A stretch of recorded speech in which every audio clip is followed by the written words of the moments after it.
Alright, so I thought I'd do a quick video review of the Nokia N8. I originally purchased this to possibly switch over to T-Mobile and get rid of my iPhone, but that's not going to happen. Basically what you see here is the lock screen. Now this stays active all the time. It basically uses a OLED display, and so basically what it does is it just turns on the pixels where it needs to. So the whole screen's not on. There's no backlight per se. There's no backlight at all. It's just lighting up those individual pixels, so it doesn't consume a whole lot of battery life, and you can get quick time and date information pretty easily. So let's go ahead and unlock the phone. Yeah, there's no SIM in there.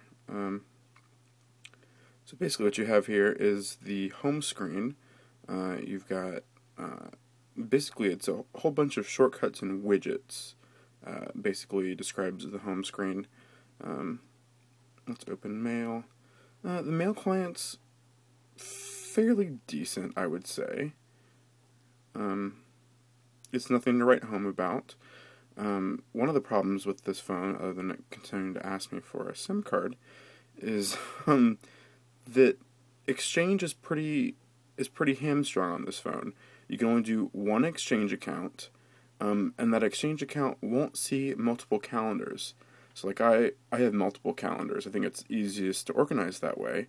But this mail for exchange only reads the primary calendar, so you can't even designate which calendar you want it to see. So that's problematic, especially since Nokia is aiming this towards like their business set. Same thing with the E7, and that one has the same software issues as the screen goes light. But anyways, so basically you've got a grid, and you can change that grid fairly easily.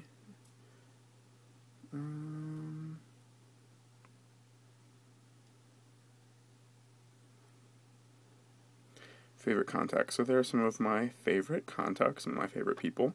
And then you click done. And there you go. You can open up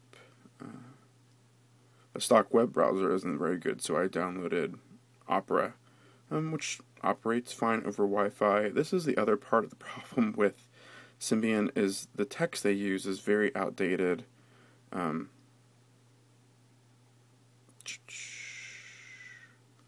Opera's got nice zoom in, zoom out. Yes, we know. If you go into their social app, which is Facebook and Twitter, same thing. It's just kind of, I don't know, it looks old-fashioned. There isn't inertial scrolling, and you can see part of the problem with this device right now is that it's not scrolling at all. Which gets down to a hardware aspect. It's only running a 600 megahertz processor, so think iPhone 3GS. It's 600 megahertz ARM11 with 256 megs of RAM. So the phone is not a screamer, and I feel like if it had a 1 gigahertz chip and maybe twice as much RAM or 3 times as much RAM, the experience would be greatly improved. Let's go into applications. So you kind of have this familiar Symbian look. Here's the menu. It's got, it kind of does this weird folder where you can, press and hold to move stuff into new folders, create new folders. If you're a Symbian fan, it'll be pretty easy to kind of get in, because this is Symbian. But if you're from another OS, iOS does folders, Android pretty much just does the app drawer, so it takes a little bit of getting used to. Let's do...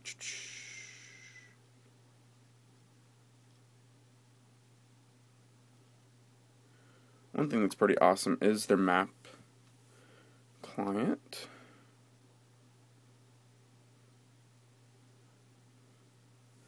Get away from my house. Anyways, what you can do is set up, you can basically go in and download map loader. So I've downloaded the Florida map because that's where I live, but you can add new maps. And basically what this does is downloads the maps so you're not using your data connection. So great if you're traveling abroad. Let's just add Georgia, which is a neighboring 172 megs.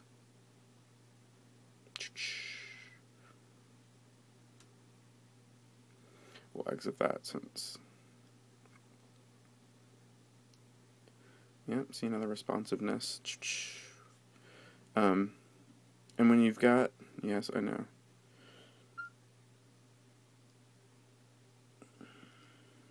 Another weird thing about Symbian, we call this Symbian 3, is that they didn't include a portrait keyboard. So if we go in, let's create a new one.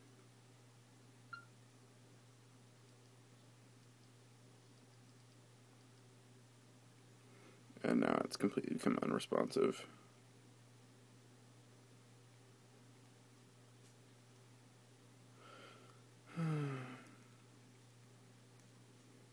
See? Part of the problem.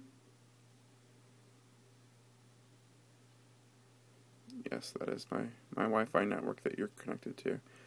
There we go.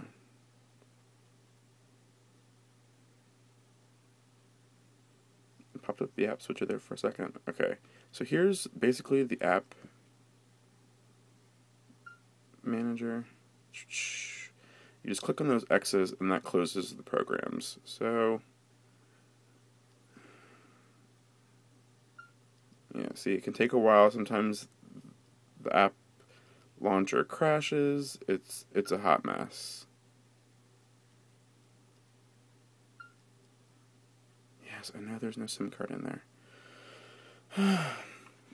So, anyway, portrait keyboard. Took so long I forgot what we were doing. So, that's what you get. Sort of this, T9. If you flip it over into landscape mode. Okay, click yes. It's not even letting me do portrait on...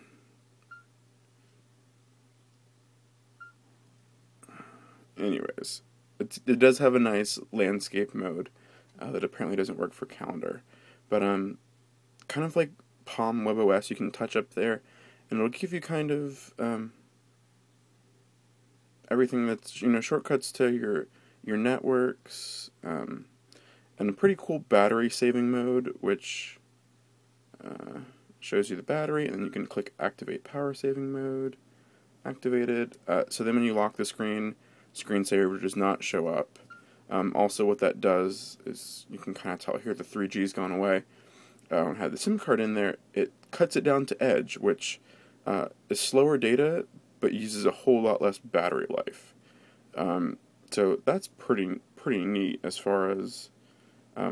I did use that the other night. I was out messing around, realized I didn't have a cord, needed to turn the battery down, and it lasted long enough to get me home. Also has a pretty cool FM transmitter, so if you have an older car but you want to take your tunes with you, it's a pretty nice option. It sounded just as good as Bluetooth, so you can start playing music and then click this and start transmitting it to your radio, so that's pretty neat. But yeah, overall, as you could tell from the bugs, there were some applications running, but nothing taxing. Yes, I know there's no SIM card. I like that you can personalize each homepage with its own wallpaper, but in reality, it's just a couple steps behind where it really needs to be for a modern OS. And this phone was released after the current iPhone 4. This came out in September. So there's not really an excuse for being behind the curve, except that's kind of where Nokia is generally right now. They're planning on moving. They have MeeGo in development, sort of. They kind of gave that over to Intel and the MeeGo working group, and now they said they're going to adopt Windows Phone 7. And I will say the hardware is great. It's kind of got this little camera bump where the camera module is. It's got a nice xenon flash, 12 megapixel lens with autofocus. It takes great pictures, great video. The front-facing camera doesn't. It's very kind of black and grainy compared to the iPhone, but the hardware is great, minus the processor and RAM. As far as the actual shell is concerned, it's nice. The E7, which has a slide-out QWERTY keyboard and a 4-inch screen instead of 3.5, has the home button here in the middle. But I feel like there are tweaks to Symbian that would make it so much better. I feel that a month with software engineers, software designers, and just getting some faster hardware would really make this thing sing. But as it is, there's no universal inbox. Exchange only does one exchange and one calendar for that one exchange account. And the mail client, it's not really clear how. Basically, your mail gets routed through Nokia's servers, if I'm understanding correctly. There's a way when you set up a new mail account to hit decline for the license terms, and then that will just hook you up straight to your server, whatever you use. Gmail, I use MobileMe. But it's awkward. They're not living up to their promise as sort of the, business smartphone. This is nowhere near as organized as, a REM product would be as far as quality, software and performance.